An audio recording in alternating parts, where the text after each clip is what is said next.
football team for sure. You have to give them a lot of credit. They kind of out-physicaled us, turned it into a little bit of a brawl, and we just didn't execute as well as we want to in the crucial moments. Kind of got beat in some situational football, and hats off to them. They played really well. We obviously didn't play our best, but feel fortunate we got a good opportunity to bounce back this week.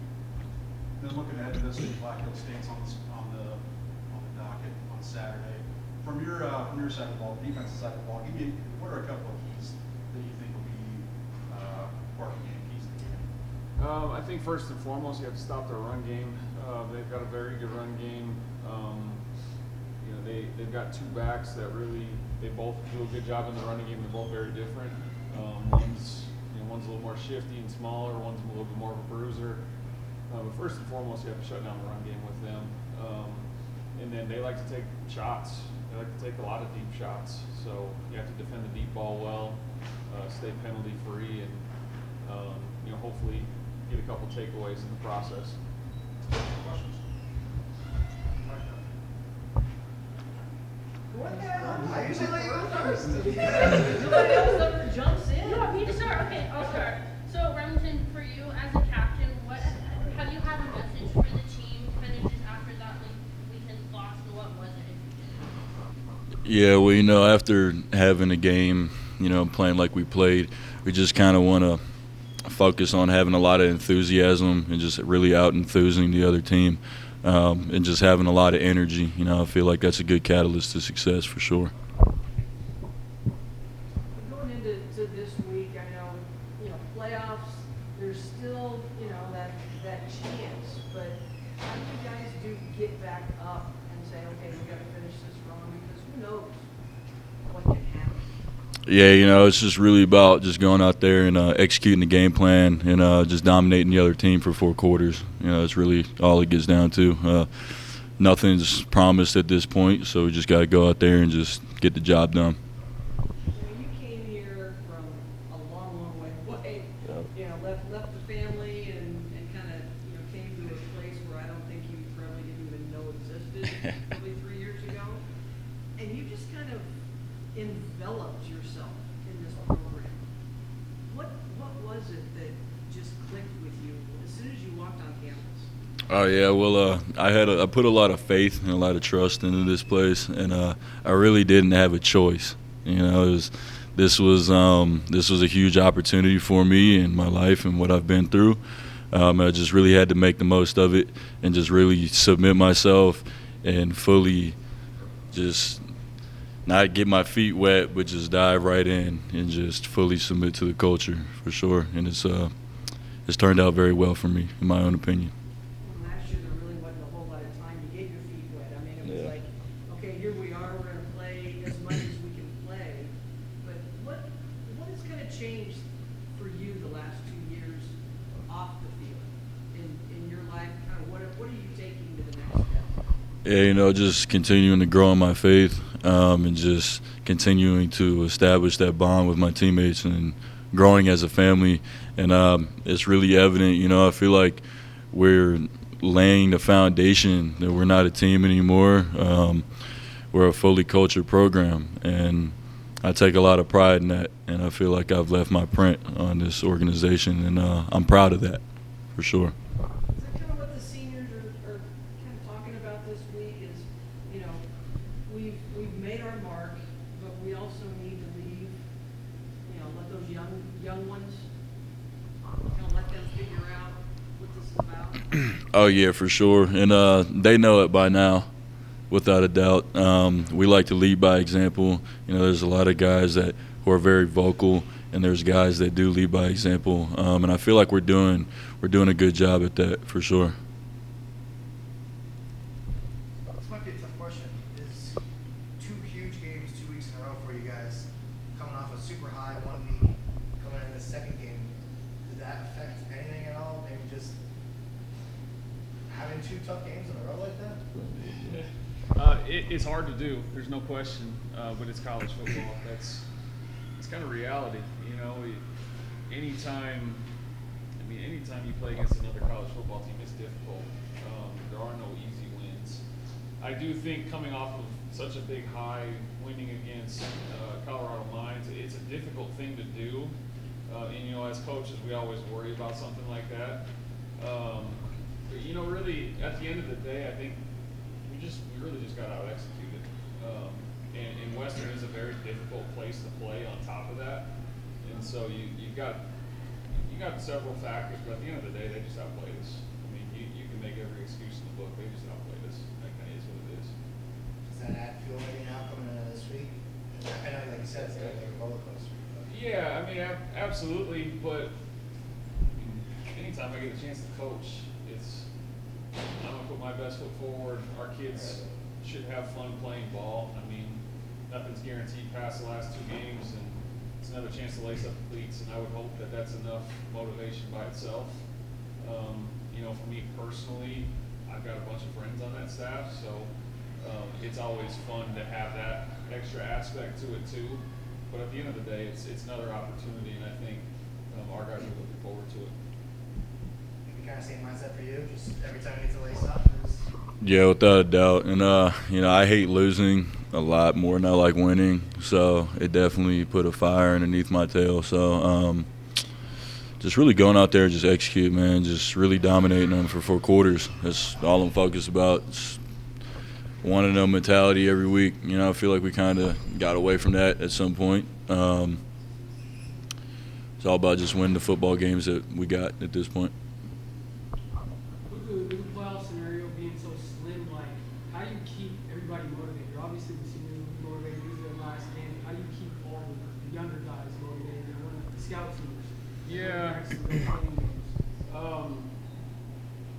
mean, not to look ahead, but if you really look at things, a lot of the 2 lost teams that are left play against each other. So I don't know how slim our playoff hopes are. At the end of the day, I can't control that. All we can control is what we go do on the field. And there's 6 practices left. There's 2 games left. Hopefully there's more. If there's not, I would hope sending our seniors out right is enough motivation for all of our guys, because this is a pretty special group that we've got. But I guess I haven't put too much thought into that, just because we've got such a great locker room right now, and guys that care, guys that kind of control the locker room.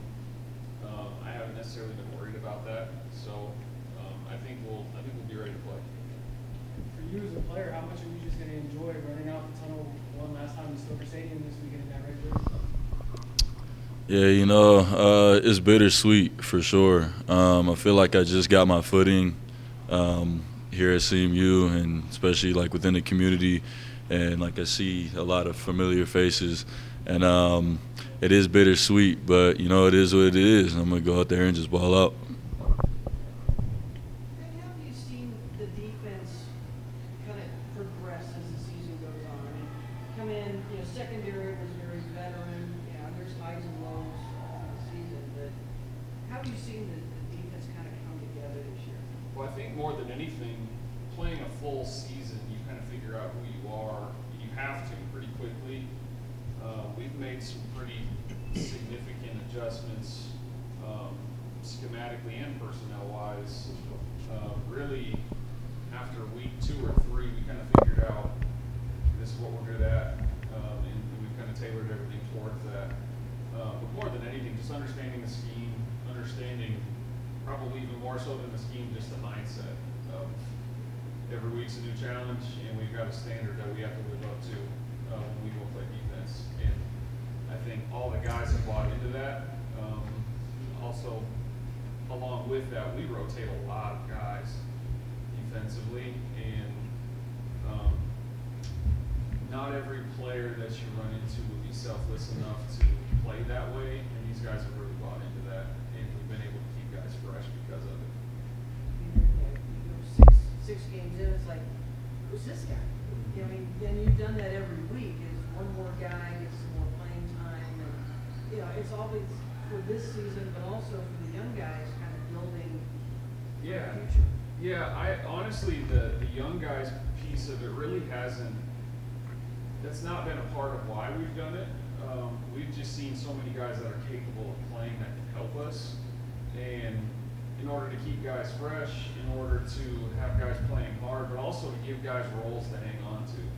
You know, if you get one player who maybe is really talented but doesn't quite understand everything yet and is young, if you give him 2 or 3 things to do, he'll go do that and do it really, really well. And I think our guys have really bought into that. It's brought our group closer together. It's really helped us. You know, team speed is something we hang our hat on defensively. It's allowed us to play faster when you're not having to play 90 snaps in a game. Instead of that, you're playing 30 or 40. It's a lot easier to go play hard, and I think our guys have really bought into that. How do you kind of mentioned the secondary earlier in the previous question? And you guys have had a consistent secondary all season. How does Demaric assist that group as a whole? He's the really, him and DeAndre are probably the 2 most vocal back there. But Demaric, he makes all the calls back there. The most vocal as far as getting us in the right calls, making sure if we have checks, he's getting us in them. He's really taken hold of the defense schematically. He understands football really, really well, and he's been really vocal in that aspect. And then from a play standpoint, I think his play speaks for itself for the most part. He's very talented, plays really fast, and his teammates love him. You said that you have friends on this coaching staff that you guys are going up against next week. Does that familiarity help you game planning and whatnot? It's interesting. So the head coach I coached with for several years at Sioux Falls and at Lindenwood, good friend of mine, the defensive coordinator, used to be roommates with my brother, and coached under Coach Jackson at Abilene Christian, and the offensive coordinator was our O-line coach at Sioux Falls for a couple years there as well. So they know all our plays. We know a lot of their plays. So there's certainly familiarity, and I mean, you think you know how they'll attack you and all that, but at the end of the day, coaches get too much credit. Players play, and we've got to give our guys a good scheme and some go play. And I've got faith in my players, but at the end of the day, it's about them. It's not about us. If we try to make this too much about us as coaches, it'll never work. So I've got faith in my guys. And then more for you, Remington. What do you want your legacy to be? What do you want your teammates and Colin Masons to think when they think of Remington in a couple years from now? Yeah, man. I just really want to be remembered as a really good teammate. You know, a guy that's willing to do anything for the guys around him. I also want to be known as one of the best to do it, for sure, because that's my mentality. Wake up in the morning and just get the job done at the best, the highest level. Just I want to make all the plays, for sure. Like, I want to be known as guys like, oh, he was always swarming to the football, this and that, making plays and whatnot. But that's really about it. Okay, yeah, you're off the hook for question of the week. Remington, what's your favorite class you're right now at CMU? Say it one more time. Favorite class?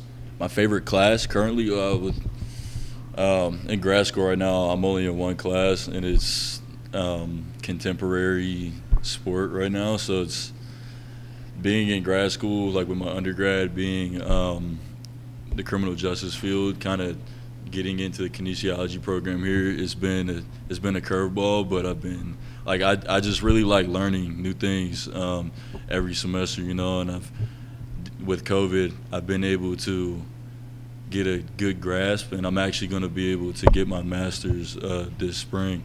So honestly, every class I take, I just really take it as my best class, you know, because I'm getting to learn new information every quarter, for sure.